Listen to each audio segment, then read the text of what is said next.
hi. Say hi. Now, if you Floppy Knights, Floppy Knights, Floppy. We all dream we can play games on the latest and the greatest rigs, but let's face it, PC gaming is not cheap. $5,000. A lot of us, me included, are playing games on old laptops, hand-me-down rigs, and PC parts cannibalized from online marketplaces. Hi, my name is Neil, the budget version of Juanita, Claire, and Rain. Here's what we did. We looked through hundreds of PC games released in 2022 to find games that you can play on not-so-powerful PCs and tested them in this beautiful, crappy machine. It comes with 7th Gen i3, 4 gigs of RAM, 500 HDD, and of course, a really crappy power supply. And the results are in.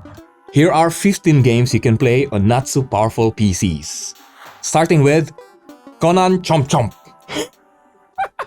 Select warriors from Conan the Barbarian fights a stickman to stop a raging wizard. It's a chaotic roguelike co-op best played with friends, on the couch and online. As it is, Conan Chop Chop is still fun despite the bugs. Thankfully, issues are unrelated to its performance.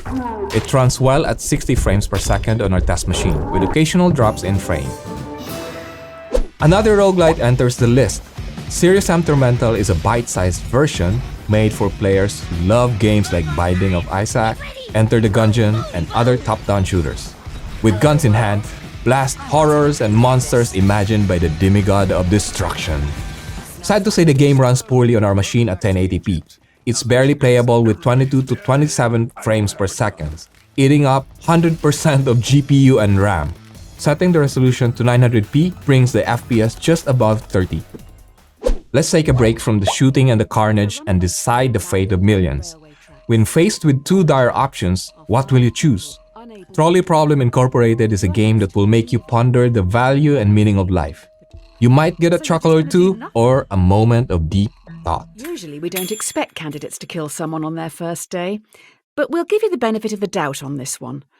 Just think a little more before acting next time. Despite mostly text and pictures, the game barely runs in full screen.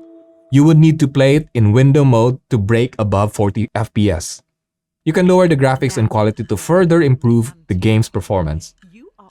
Remember floppy disk? I do. At home, I used to store Diablo save files in them. Floppy Knights is essentially the same. Summon your knights from your floppy disk. It's deck building and turn-based strategy rolled into one. Thankfully, you don't need a floppy drive to run it. It played perfectly fine when we tested the game. There's no obvious frame drops, and it played at near constant 60 FPS. Feline friends are the best. Imagine this, your own cafe for these furballs. If you love games like Animal Crossing or the old Diner Dash titles, this is for you. Manage your own cafe, befriend and house local cats, and keep your small business growing. You don't have to worry about your cats freezing on you. The game runs at 60 frames per second. There is an option to run the game at low performance mode. This is if you have an older machine. Just be warned, the loading at startup can take a long time. Let's go from cats to music. A musical story is a rhythm game set in the backdrop of the 70s. Relive the memories of Gabriel, the main character, one melody at a time. It's a game with no words, just music, beautiful visuals, and 26 original songs. It doesn't need much to play it, a minimum 4 gigs of RAM and an integrated graphic.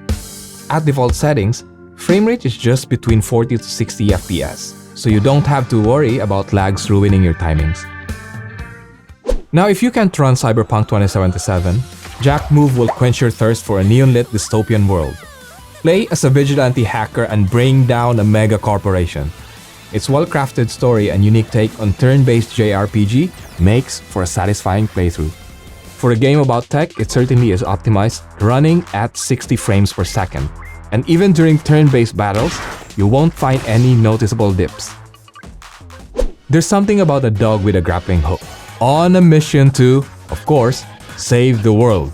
Grapple Dog starts out easy and fun, seemingly made for kids, but difficulty slowly spikes and becomes really challenging later on. Grapple Dog is a game that depends on precision.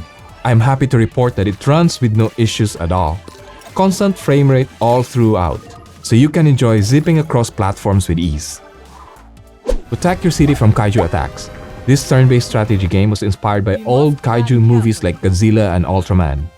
If you played Into the Breach, another game that plays perfectly on older machines, Kaiju Wars shares a lot of similarities, including visual style.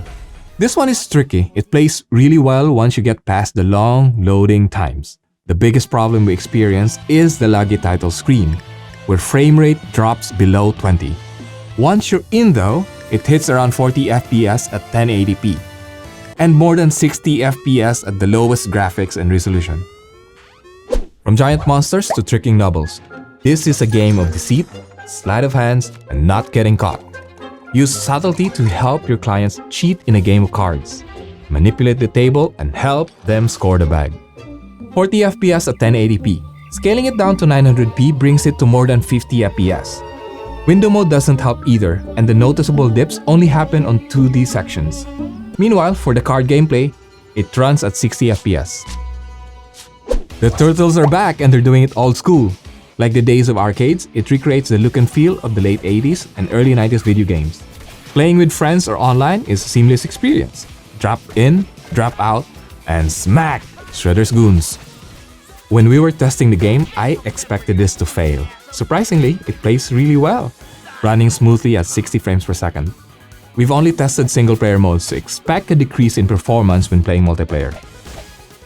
If Turtle Chaos is not for you, check out the city builder designed to help you unwind. Build a village and expand by placing tiles in strategic locations. Dorfromantik is a game that gives you the option to either take on a challenge or play in a creative mode for a relaxing session. It runs at 30 FPS and dips to 20 when you zoom in. This is when playing at default settings. Turning off anti-aliasing or VSync increases the frame rate by 10. It is playable, but as your village expands, your PC will have to keep up. Does this even need an introduction? If the remakes are too demanding for your gaming PC, this is good enough to scratch that Final Fantasy itch. Updated pixel arts, rearranged soundtrack, and improved gameplay. In spite of the improved experience, it works really well, running at a stable 60 frames per second. And this is even during overworld and turn-based combat. It's living up to its classic title. All the games in this list, this is my favorite. Man the counter of an herb dispensary. Identify plants, gather new samples, and help your community solve deathly mysteries. It's a simple game that every plant lover will enjoy. It's a point-and-click game, so it's not surprising that it runs really smooth. At default settings, it fluctuates between 30 to 40 FPS. The dips happen during complex scenes like opening maps, zooming in and out, and interacting with plants. This is the best bang for your buck if you want to play a less demanding game. OlliOlli World is a vibrant skateboarding adventure. Skate fast and rack up points while performing snazzy moves. It's tricky, but that's always been the challenge of OlliOlli games. But you need a controller to play it. At opening levels, it runs mostly between 50 to 60 FPS. It does drop to around 40 when the map gets bigger. This is at default with borderless window, VSync, and at 1080p. We only showcase like 15 games, but we know that there are more. Help our community discover more games. Leave your recommendations on the comment below. Sige, mating mo lang gabi. Pagkagat na lang sa script. Wala mo gani.